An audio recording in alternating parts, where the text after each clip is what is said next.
मेरी शादी सिर्फ 30 दिन पहले हुई थी, लेकिन मेरे पति फौज में नौकरी करते थे, इसलिए आज वह घर से ड्यूटी पर वापस चले गए थे। मैं घर पर अकेली थी, इसलिए जाने से पहले मेरे पति ने अपने एक करीबी दोस्त को मेरा और घर का ध्यान रखने के लिए कहा था।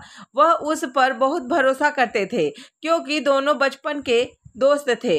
मेरे पति को गए हुए 2 दिन ही गुजरे थे कि उनका दोस्त घर आ गया और मैं उससे बैठकर बातें करने लगी। तभी मैंने देखा उसकी आंखें बार बार मेरे छाती की तरफ जा रही थी और वह जानबूझकर बार बार मुझे छूने की कोशिश भी कर रहा था। फिर उसने कहा वह आज रात यहीं रुकने वाला है, क्योंकि कल सुबह उसे यहीं शहर से ट्रेन पकड़नी है। मुझे ऐसे उसका मेरे पति की गैर मौजूदगी में घर पर रुकना ठीक नहीं लगा, लेकिन क्योंकि वह मेरे पति का काफ़ी अच्छा दोस्त था, इसलिए मैं उसे मना नहीं कर पाई। शाम को जब मैं किचन में खाना बना रही थी तो वह मेरे काफ़ी करीब आकर बैठ गया।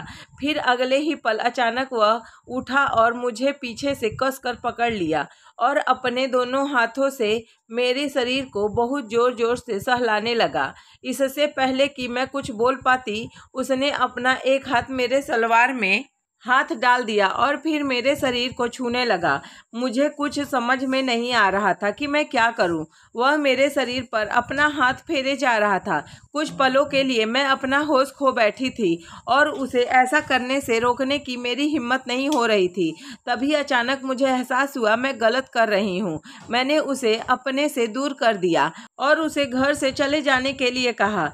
तब उसने अपने किए के लिए माफ़ी मांगी और कहा सिर्फ आज रात मैं उसे वहां रुकने लेने दूं, कल सुबह वह जल्दी चला जाएगा। मैंने उसकी बात का कोई जवाब नहीं दिया तो वह कमरे में चला गया। मैं भी अपने कमरे में जाकर बेड पर लेटकर रोने लगी।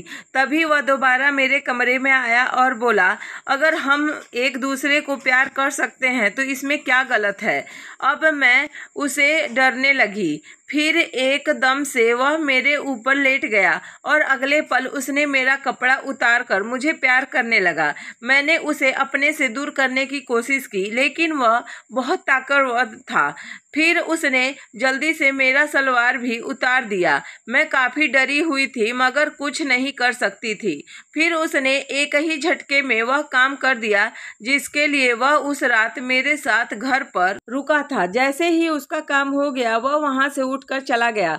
मैंने तभी अपने पति को फ़ोन किया और सब कुछ बता दिया। कुछ ही देर में पुलिस घर पर पहुंच गई और उसे पकड़ कर ले गई। वह रात मेरे लिए सबसे भयानक रात थी। दोस्तों, इस कहानी का किसी वास्तविक जीवन से लेना देना नहीं है। यह कहानी केवल मनोरंजन के लिए बनाई गई है। दोस्तों, आपको यह कहानी कैसी लगी प्लीज़ कमेंट करके जरूर बताएं। अगर अच्छी लगे तो वीडियो को लाइक और चैनल को सब्सक्राइब कर लें। Thank you.